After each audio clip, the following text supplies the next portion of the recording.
Mirage 7-2. Yeah, they got smoked by OXG 7-1, and they got smoked by TSM 7-1. But they have that 7-4 victory over XSET, 7-2 over Mirage. They are at least beating the bad teams in comparison to their standing with some confidence. I mean, okay, yeah, sure, absolutely. They're at least beating the lower end of the NAL. I agree with you. I'm just saying that I think in a match like this against the Soniqs, who are currently contesting for first, the odds are stacked against them. And it's on a map that Beast Coast have historically been pretty abysmal on. And also, keep in mind, Parker, with current standings being what they are, Beast Coast have their worst matches yet ahead of them. They're playing Soniqs now. They play against Astralis next, which could be a close match. But then they play Space Station. And for the final match of this stage, they'll play against DZ. It's a rough lineup for BC. It's rough. They're going to have to push it a lot harder than they have been so far through the stage to do anything. And the thing that makes me so scared for them is when I've seen BC lose, they lose with absolute defeat. And it's unquestionable. So I don't know. I'm still worried. I think there's a little bit of light after they won against Mirage, but I'm still worried. Well, we talked about strength of schedule in the first matchup, and I'm sure it's something that we will revisit now as we get ready for the very first round. Soniqs will be starting on defense. Bar Gaming, one of the more favorable sites, if not the most favorable site for most teams here on Chalet. The operator bans, for those that don't have a visual guide in front of you, are pretty simple, actually. Nothing really that weird. It's Zofia and Mav on attack, with Kaid and Valk being the two defenders that have been removed from the equation. That means that Wamai is available. That means that Mira is available. Malusi is here. And with Frost not being as prevalent as she used to be, Alibi will probably get played a ton, and no surprise, Rexon will be on that role. So just some small things for us to take note of. Nothing really outside of the ordinary from Beast Coast. They are bringing a Yana, a Nomad, and a Jackal. Having all three of those operators present at the same time isn't something we see all the time on Chalet. Usually we'll see two because there's a role that's filled by an Ashe or a Zofia or even sometimes a Buck, depending on what they want to bring. A single Heart Breacher's on the board. That's Jay running the Hibana. Yeah, Young Alec on the Yana is compensation for the Zofia ban that Soniqs dished out. I think they're just trying to bring that soft destruction. You couple that with the nades from the sledge, they're doing all right there. There's a heavy emphasis on the fragging potential for Beast Coast in general, and it is a little bit of an odd setup. I think it's really, again, this is the Zofia ban that tipped us into what we see from Beast Coast currently. So at least they've got good compensation for what they got out of the bans already. I also like what we saw from Beast Coast in their bans. They got rid of a part of the game that is kind of frustrating to deal with on Chalet. They just banned out Maverick and Kaid, so they kind of just eliminated their own little corner. They're like, none of this, please. Thank you very much. Let's move on. Yeah. Grixer, you weren't at the 2017 Invitational. Not that I can recall. Sorry, it's the charm. I know. One of the rarest charms in the entire game outside of the dev charm, and I think it actually might be rarer than the dev charm. I'm not sure. Just because of how many devs have worked for the company in the past, but Grixer's going to wear it anyway. It's available on the land build. Yep. Yeti has done a magnificent job, and so have his teammates, of holding out hope for this Mira window at the top of Chimney, which is where he's playing. Not too far off from Kansan. They've got these dueling deployable shields, and the crossfire held will prevent anybody from taking up that map control on Beast Coast. So the focus from BC is upstairs on the balcony, and they've got the big window in front of them. Young Alec going in first. That's him in the flesh, not his drone whatsoever. Anthony takes out Yeti, but Kansan still has that angle covered. Young Alec is not quick enough to follow up. So while Beast Coast gets the very first punch, it's traded out magnificently by Soniqs. Ooh, but there you go. Fozo adding to the tally. Down goes Rexon, who could be such a potent force in these late round situations. He's really good at the last second shot calling.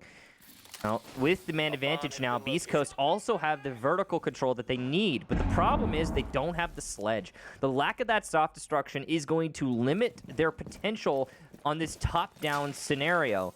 They're going to have to start probing for another pick. This is still very winnable for the Soniqs, despite being a disadvantage. Down below, Kansan's holding off on this opportunity that Beast Coast are looking to seize, and a toxic canister sits in the smoke's pocket at any point. You toss it out and do some serious damage. The more that clock kicks down, the better position that Kansan is going to be. He's got Super backing him up. Super's got a Nitro Cell in hand. He's going to wait for the call to go. And there he goes. They get shot at, but does it blow up in time? No, it's managed to be stopped by Beast Coast. They're nestled in safely, and Jay gets the diffuser down, still sitting over top of it. Super is alive, so at least he didn't get punished ultimately. The problem is that Beast Coast have gotten off the site. Jay is prone on top of the diffuser, so if you're going to take that engagement, you got to make sure that you know he's still there. Super thinks there's somebody from above. He doesn't know that Jay's down below. Young Alec falters. Grixer's putting in a work here to try and retake, but there's so much more to be done. Kansan will join him from above as the diffuser's just below the 20-second mark. They know there's one outside. Grixer looks away at the wrong time. Sippin capitalizes off of that. 2 picks, and Beast Coast take round 1. That's really unfortunate there for the Sonics, but well played to Beast Coast. A great cover on the C4 from Super. Although I gotta say, a little bit, I gotta put a little bit of blame on Super there. What we just saw from Super was a C4 toss from the doorway when he had a hole prepared for the C4 right next to the mirror window. That would have been much more likely to actually land. Yes, you still have a player looking for the C4, and maybe he still catches it mid-air, but you have a higher chance of that landing. Number one, because you could throw it sooner. You don't have to rotate all the way over the door. And number two, because there's a smoke right next to that door, or rather, excuse me, right next to that window, not the door. That's the whole point. Well, that smoke can cover your C4's trajectory. Either way, small mistake could have maybe been different. We don't know. Hindsight 2020 and all that, yada yada.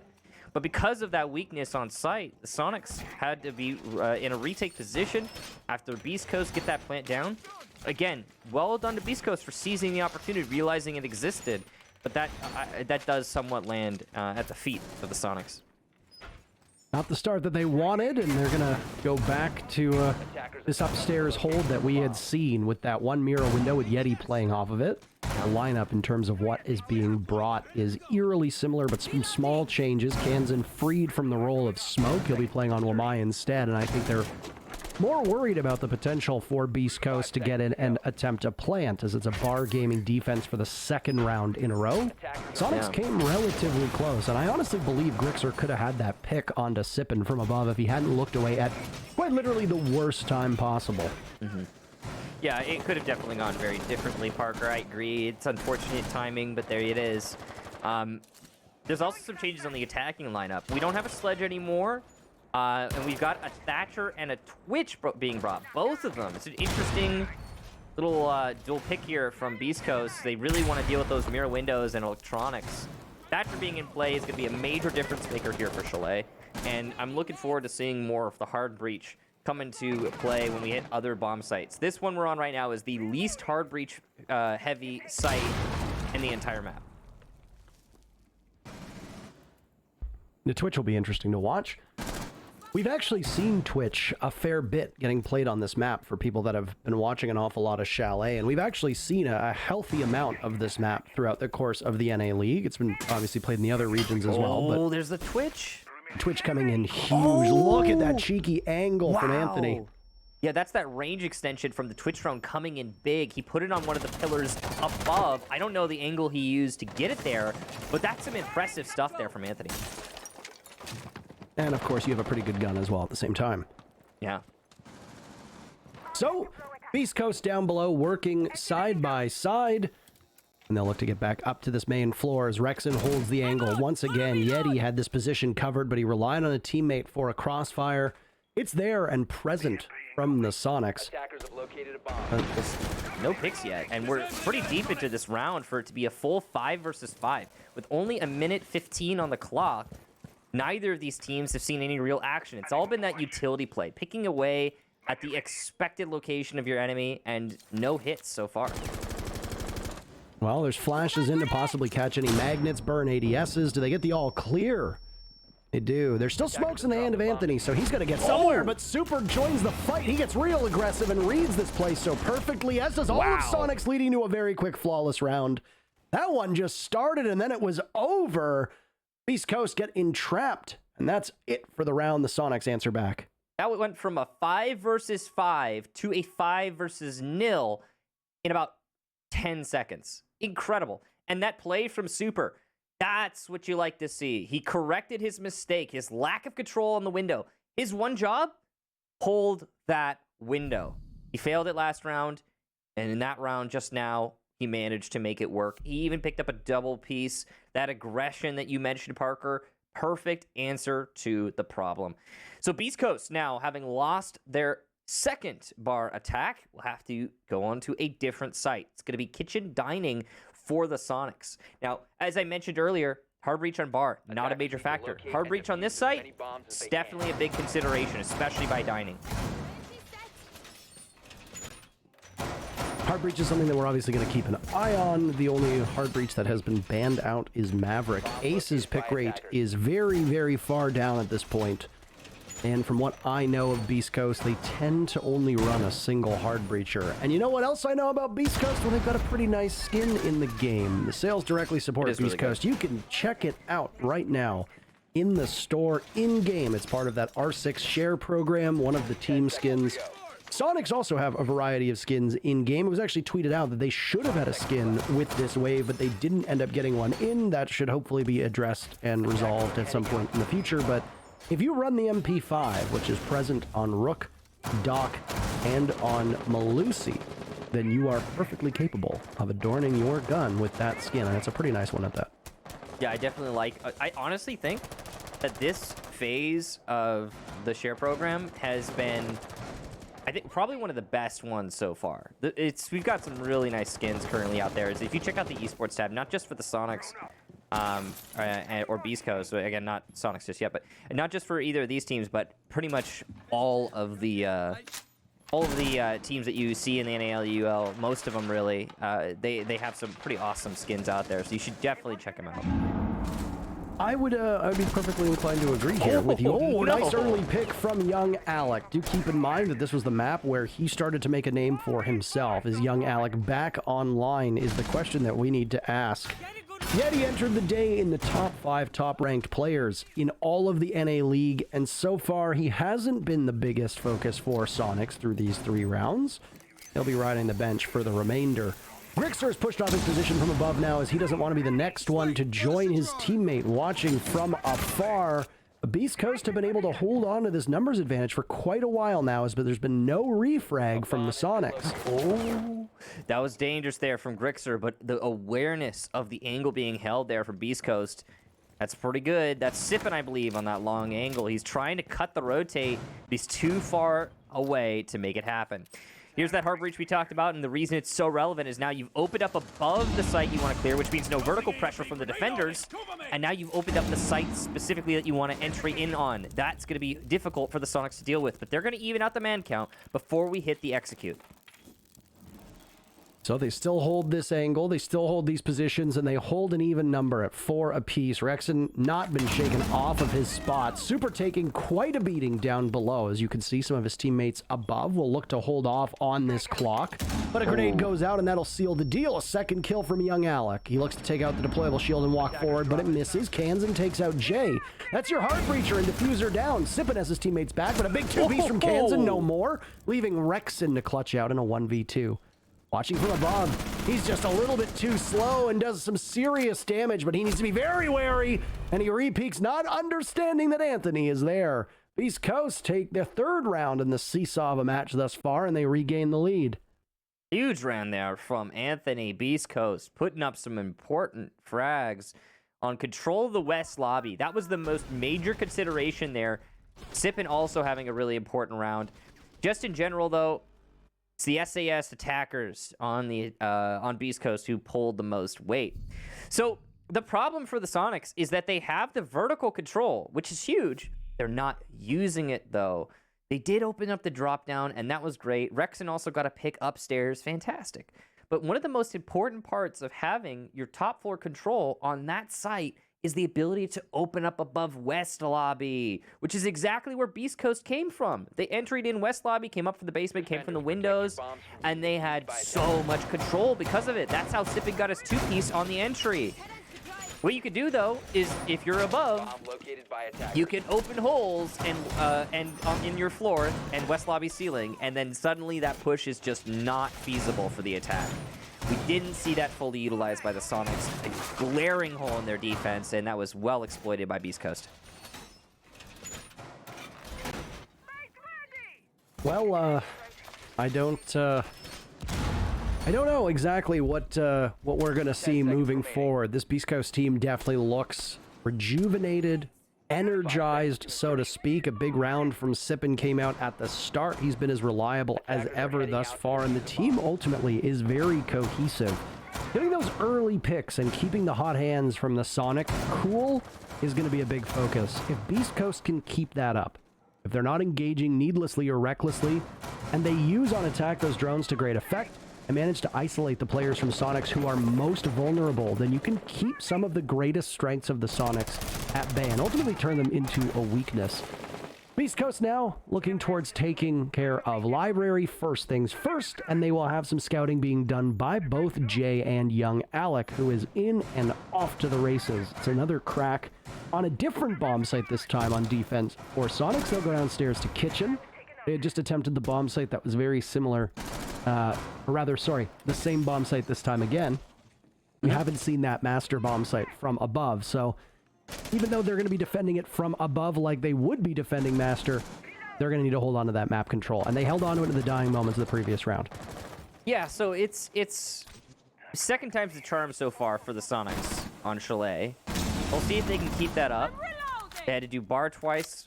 Now this is the second time at dining. That'll give us an even round count if they manage it, but there's no guarantee of that, obviously. Here comes the clone from Alec. Good job to Yeti dealing with that information gathering, the clone and the drone. Ooh, lots of pressure on Rexon now. He's just had another angle added to his list of things he has to watch, and here comes the entry into Piano. Beast Coast are being a lot more aggressive on the top floor than they were last time, and it's going to punish them as Yeti gets one, but Jay with a follow-up. Beautiful stuff, and Sippin from Big Window will get Grixer. Sonics falling apart at the seams before Rexon corrects course, and Sippin does just the same. Cans it up from the stairs, and wowee, it's a 2 versus 2. The action upstairs finally settles down.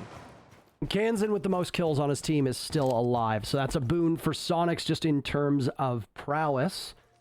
They got that diffuser down, but then Fozo retrieved it. So Beast Coast still know that they have work to be done. No hard breach available, and the top player from Beast Coast has been Sippin thus far. He's also out of the equation. The two last players of Sonics isolated over by Trophy. Is this something that Beast Coast is aware of? That is going to be the big question. Super still roaming, still wandering, repositioning himself so that if A takes happen, he can stop it. His teammate Kansan playing back inside of B as there's still soft destruction being done, but Beast Coast, you've got to hurry. The seesaw of a match, well, so far would give the upper hand to the Sonics just based on what we've seen. With 15 seconds left, Beast Coast know how tough this is going to be, but that's a big pick on Kansan by Anthony. Super will try to hold out. He's got marks, he's got pings, he knows where he needs to go. But does he have the stuff? Serious damage done, but Fozo walks in and denies the Sonics a tie game. The lead will grow for Beast Coast as they're up 3-1. Here's Beast Coast doing what they always do. As soon as the expectations for Beast Coast are as low as they possibly can be, they start to pick up these impressive rounds. See, that's the thing. They're such a good team in certain moments. And it's what causes us to question the results or the expectations for them as a team. Honestly, I think it's part of why the faith has been shed for a lot of people. It's hard to say whether Beast Coast are going to have a good day or a bad day. Sometimes it's one, sometimes it's the other, and it's so back and forth. You said seesaw in regards to this match, Parker. I'd say Beast Coast's overall career has been a seesaw, and that's pretty much the main story for me, at least. And now, right now, we're on the up. Beast Coast are looking good. That last round breaks the pattern. Sonics are no longer having second times the charm on the sites they go to. They'll have to revert back to Bar, which has been their best site so far and the only one they've won a round on. All right, well, second time's the charm is something that we had talked about, and you just pointed out, well, they didn't really have the best results on Kitchen for different reasons on both takes, and very, very different reasons, and huge credit to Beast Coast with the way that they're changing this up. You know, the narrative heading in here was, are we still sleeping on Beast Coast, or are we at a point where we think that's about it? And I think right now, with the showing that they have on this match, Beast Coast are proving all of us wrong. The Sonics do not look like the same team that they were before. In fact, this looks like the Sonics that showed up against Xset, not the Sonics that showed up against their other contemporaries, against Dark Zero, against Astralis. Like this is the Sonics team that struggled really hard on that fabled coastline matchup that Xset ended up prevailing in 7-3. If you're Beast Coast, you want to knock off the Sonics early. There's still a timeout if you need to right the ship. That's something that Super and Jobro can take advantage of, but hasn't been called yet. I don't know if it will be called. If Beast Coast goes up 4-1, they might pull the trigger and look more towards the next half if they fear that this is just a simply attacker-sided chalet and that's where the Sonics could make up ground. I mean, these teams have a lot in common, Parker. They both have kind of turquoise, cyan logos. Aquamarine, teal. Kind of that area, yeah. And they both struggle with consistency. That is the biggest thing. I mean, you're talking about how Beast Coast are giving us a good performance right now, and yeah, they are. But when's that going to stop? Is it going to be the next play day? I don't know. I need to see a whole stage from either Beast Coast or the Sonics where they're consistent. We haven't really seen a lot of that yet. Oh boy! Kansas gets out of that though, because the nade is poorly cooked. Really poorly. And because of that, Beast Coast do not get the first pick.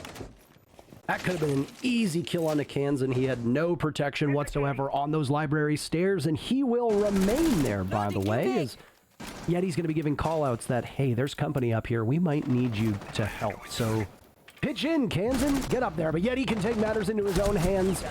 Rexon finds one, but finally Yeti's reign of terror is ended. The thing with North Star is that those Konas will still be there. And for Thunderbird, she's gone. Not available. Her gadgetry completely removed from the... Or rather, she's still there, but her gadgetry will still persist. Sonics finds themselves in a 3v3 with 50 seconds left.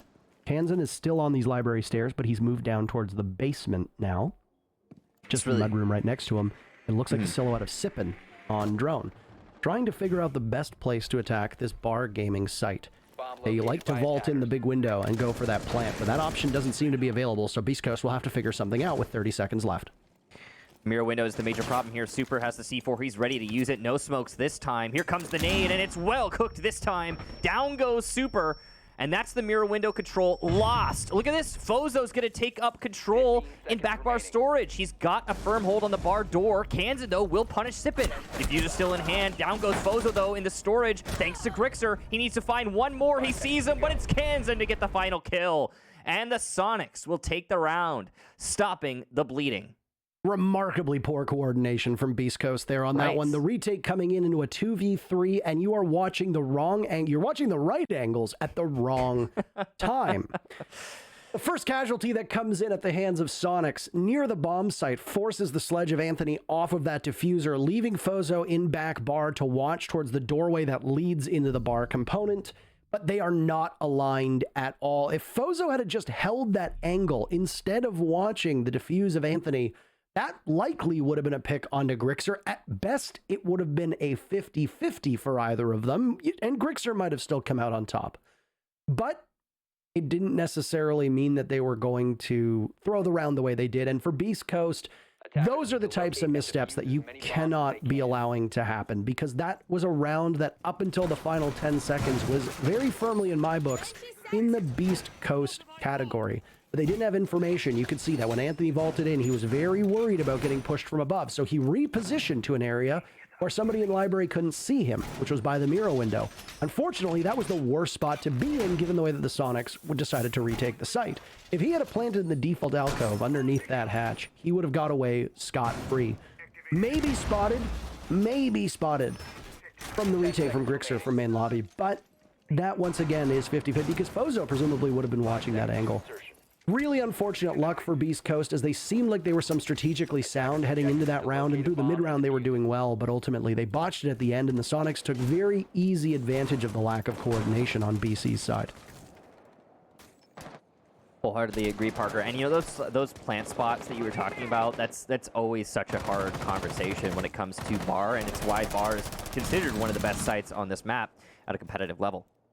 Now, focusing on this round, we've got a bottom floor defense. We're talking about sites and what's considered to be good and bad. Well, the bottom floor is typically the worst for this map. Not always, mind you, and it depends on the team, it depends on your preference, depends on a lot of factors. So far, through this stage, Master and Office is the worst statistically, and this is the second worst. So, you know, it varies. So this is going to be difficult for the Sonics, but they are clearly not happy with their kitchen defense. And obviously, Master is worse statistically. So, hey, what the heck? Go for a bottom 4 for the last round of the first half. I mean, we've seen an uptick in the amount of teams willing to go to this bomb site, and I feel like it has become slightly more defendable. I don't know the reasoning or the rationale, if it's just simply a meta shift or not, but Bandit's pick rate has gone up quite a bit, and teams are now more likely to experiment with it, even though it does have, or at least did have, an abysmal win rate for the defenders. At one point, I think it was like 36% win rate for the defenders on this bomb site, which is absolutely brutal. You never, ever want to go there. It's 33 right now, so it's even worse. There you go. So no, but it's better than Master, which just played more and has an 11% win rate for defense. Well, so, that's because if you lose Solarium and you lose the back of the site, that's it. It's over, right? Yeah, and so go here, because they can't defend kitchen, so go here. Well, right now the Sonics are doing an okay job of defending, as the only thing that's really been done to them is a tiny bit of damage to Kansan. About a third of his HP. He expends a Nitro Cell in the process after he'd seen a grenade go by, and Beast Coast are just chunking away portions of these walls, tearing them down. Yeti taking some damage now as well.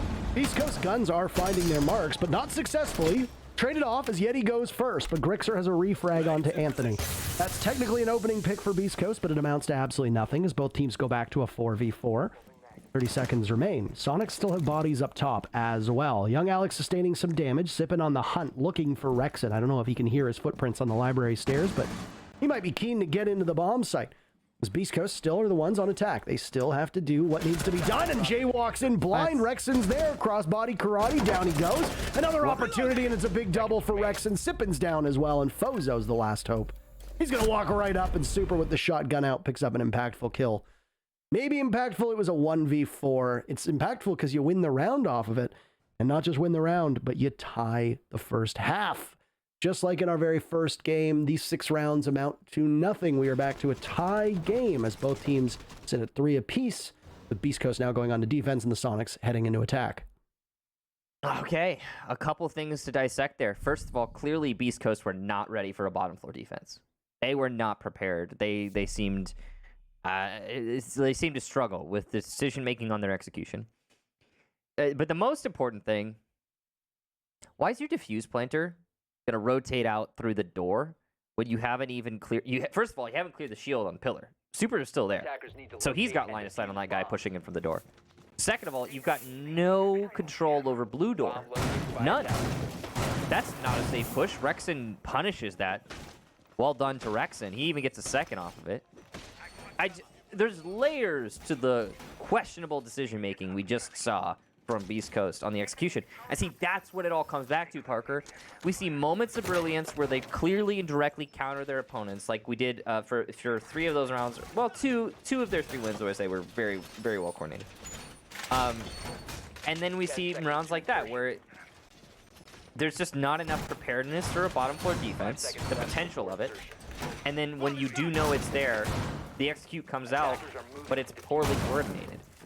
And it makes me wonder, are they where's their routine? Where's their practice showing forward? And that's the story of Beast Coast right now.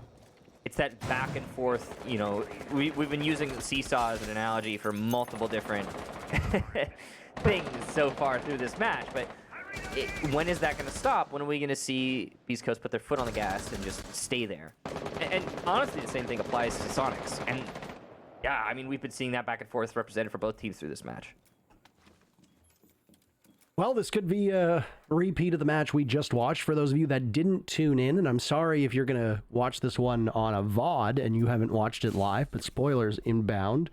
It was a split first half between TSM and SSG, and guess what happened? SSG then won 4 defenses in a row and took the matchup 7-3. Entirely possible that on a map like Chalet, which does tend to skew attacker-sided, that it could happen here with the Sonics as well. Actually, Parker, Hot and Hot went and won against TSM. I'll have you know. My apologies. You're absolutely correct. But the thing that I'm saying is that this could, with the way that the map is going to play out, and we need to keep our eyes on this and then make a judgment after the fact, which makes us look much smarter than we actually are, is that this first half could have actually been a loss for Beast Coast if the attackers have a sizable advantage, because you had the upper hand and yet you couldn't establish a lead based off of it. But this is what we'll keep our eyes on as the first Lion charge goes out. There's still 2 remaining from Kansan. Sippin policing from above, watching Chimney and also the main lobby down below. This is a bar gaming defense. SQ are about to knock on the door. They are very close to where they need to be. Yeah. The only anti-flank that they brought is Zero. He's an operator who does tend to show up here, and you best bet that those cameras are out in the right place. Speaking of, he's involved in the very first casualty, but Sippin to die, and now Jay joins him. Certainly looks like the attackers have everything going for them. It's 2 from Yeti. Debris raining from above as Beast Coast are getting slaughtered in and around the bomb site. And a flawless round from Soniqs, their second thus far in this matchup. What a statement to make for your first round on attack. So that's the slow death there for Beast Coast. And there's a couple factors that pay into that. Number one, most significant and the most important thing I want you all to take away from that, the Soniqs had a well-coordinated attack. Their positioning was in tandem. They worked together. They knew what they were controlling. So what were the Soniqs doing there? Essentially, they're poking holes in the defense. They're setting up lines of sight. They're getting themselves in positions where they're relatively safe as individuals, but can control a particular rotation on or off the site, around the site, the constant highways that are frequented by the defenders. They're cutting those off one by one. And then they start a cascade effect of pushing in simultaneously while still holding those angles and forcing repositions from the defenders, because they're doing this together. When someone pushes in on your angle and you have to rotate as a defender to try and address that from a different position, and there's another attacker ready for that rotate, that's what starts that cascade effect, and it kind of just falls apart like dominoes for Beast Coast. So that's the Soniqs coordinating well. And number 2, absolutely no counterplay from Beast Coast. You cannot let a team set up on you like that. It doesn't matter what team it is. We always used to say, oh, you can't let Vitality set up on you like that because they're always going to... No, I mean, if a team sets up well on you and you don't have any counterplay potential, if you're not going to have any roamers as an X factor, if you have no one in a position where they're going to be able to take their head-to-head because they're at a disadvantage in that engagement, that's a problem. You have to force yourself out of those positions. We saw no such thing from Beast Coast, and look at this, a rush from Grixer. He's almost in. He's in the barbed wire right now. They're still doing setup. They have no idea that he's here. He's hit the pause button for a second. That's as much of an advance as he's going to get, and he doesn't realize that the silhouette is just behind that wall, but is someone going to pop out over it? He doesn't know. They're so close. See, this so is what close, and he can hear it. This is what I'm talking about with angles. He's got the cut. He knows he doesn't need to go any further. He's going to wait for a drone before he even makes a move. But because of this cut, he could potentially get a pick off of it. Just under the planter, the smoke Jay sits. I think he just saw the head, but he narrowly misses out on it. I don't know if Anthony knows this. There go a couple bullets, so I think they understand that someone's playing there, or is at least close to a sixth sense or premonition from Beast Coast. Who knows? Bit of paralysis will envelop Beast Coast as there goes the first Lion charge. Still more to go as Canton's on drones. The wall in front of Jay gone. That's an easy passage into dining, and Jay gets swatted away by Grixer. Soniqs looking formidable on attack thus far. Their first round was a flawless. They're looking to emulate that, and they get the very first pick to start as Jay is off the board. That pick right there is exactly what I meant from the last round. And look at that, a follow-up with a nade. That's great utility use. Sippin is down, and he has no way of getting up other than a teammate manually picking him up. It'll force Fozo to rotate. Oh no! Fozo just rotated off of the only vertical play that they have that's relevant, and the nade nets two because of it. Terrible decision from Fozo, and it makes the situation even worse. He could have been holding from above this whole time. C4 from Anthony will get one. Young Alec gets another. That's the diffuser on the floor. No plant going down for the Soniqs. The smoke was not the right call. Now this is a 2 versus 3. A lot more winnable for Beast Coast. Kansan watching intently. There's still a minute to go. All of this action has happened. Half of the server cleared out with 50 seconds remaining on the clock. There's still time for them to be able to pull this off. The thing for Anthony and young Alec, though, is that it's just going to be fist to fist. There's no utility available at their disposal. And the Vector and the Roni aren't necessarily the guns you want to have, and they both die in the same time. Good coordination from the Sonics there. Not entirely certain what happened, but so it goes some rounds. The Sonics putting on a clinic on attack. They've now picked up 4 rounds in a row, and it looks like Beast Coast is going to hit that big red timeout button. So that moment right there, by the way, this is the right time for a tactical timeout. They need to stop this. That moment right there, I really, again, I had to say Fozo. Fozo's holding from above on half wall. He's got the angle up vertically to deny a push into dining, to deny a plant. He is the most important player on defense. And then he gives that up to drop into kitchen and try and pick up his teammate. That is not the play. I don't care what the scenario is. That is not the play. You have the control. You're not being pressured off that control. Maintain that control. That is your only answer. I don't know. It's curious. Sonics, though, they took that one. Don't look the gift horse in the mouth. Take that dub. Walk away with it. Now,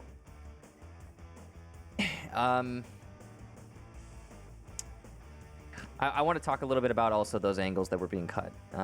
Grixer, he put himself in the short hallway into dining really early on. The patience displayed there, that is a winning mentality. That's exactly what you need. And Grixer is one of those players that you would question whether he has the ability to play patiently like that.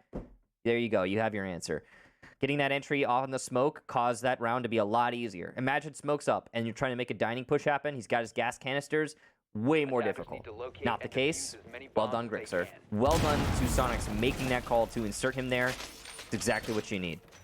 I really appreciate that you highlighted the smokes as well, because they certainly did more harm for the Sonics at that point. When you have such a sizable advantage, you are up a 5-2, you've got firm control of half of the bomb site, and you know that Beast Coast are either playing all the way back in West Main or inside of Trophy. You know that you've got 4 players who can watch as that diffuser gets planted and hold those angles. Now, most of those gunfights without smokes are going to be engaged in a 50-50 type of deal.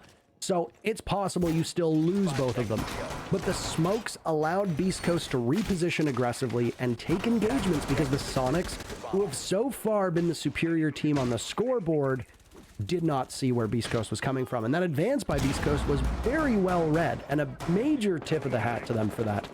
Yeah. Unfortunately, it was too far gone at that point, and the round was ultimately really hard to win, given the fact that those 2 picks, A, didn't negate the map control that Sonics had, and B, as I had touched on, you have a Vector and a Roni in that particular instance, and the Sonics are quite patient.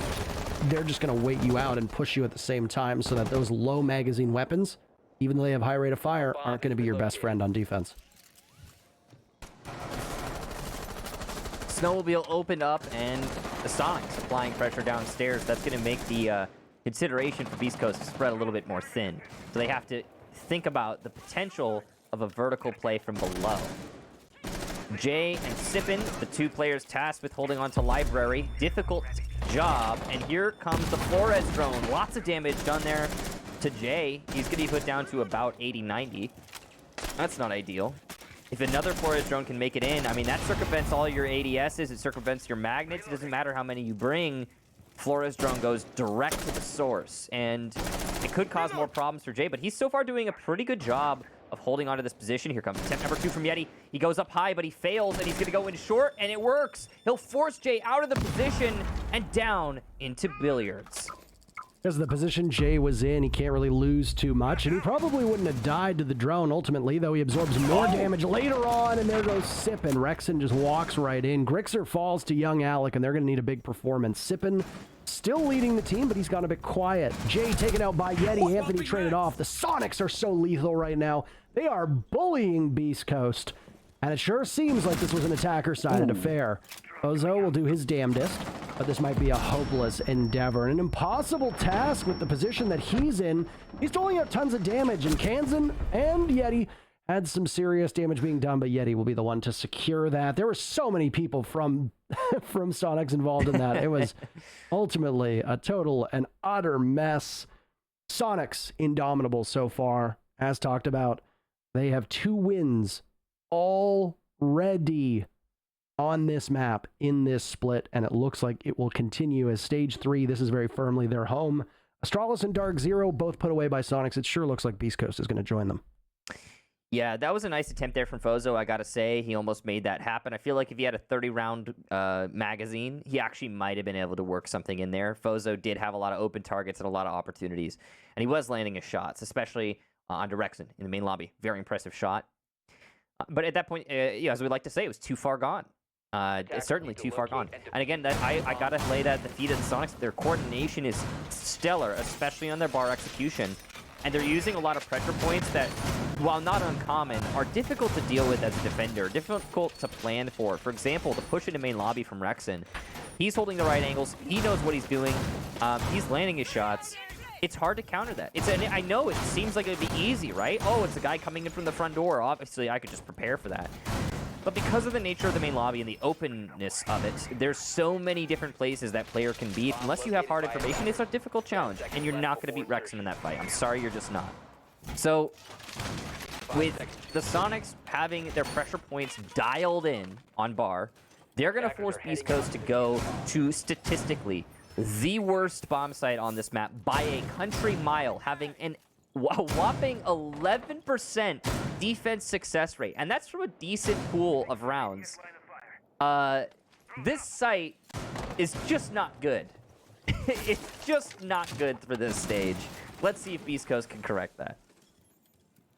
Tough position to find yourself in, but I mean, desperate times call for desperate measures here. Soniqs had looked a little weak on defense, and Beast Coast's coordination was strong. They found good entry points, and they made Soniqs pay, especially with some of those opening picks breaking in their favor. But after the side swap, it's been all Soniqs all day, and they're bringing a lineup that they know so well. Soniqs love this Lion play, and Kansan is really feeling it. Okay, Rexen in tow, picks up one, but he's going to have to deal with two different players. Somehow gets alive, but Kansan takes down young Alec, and Anthony is managing to survive, but he walks through the fire, and yet he trades him out. What is going on in this match right now?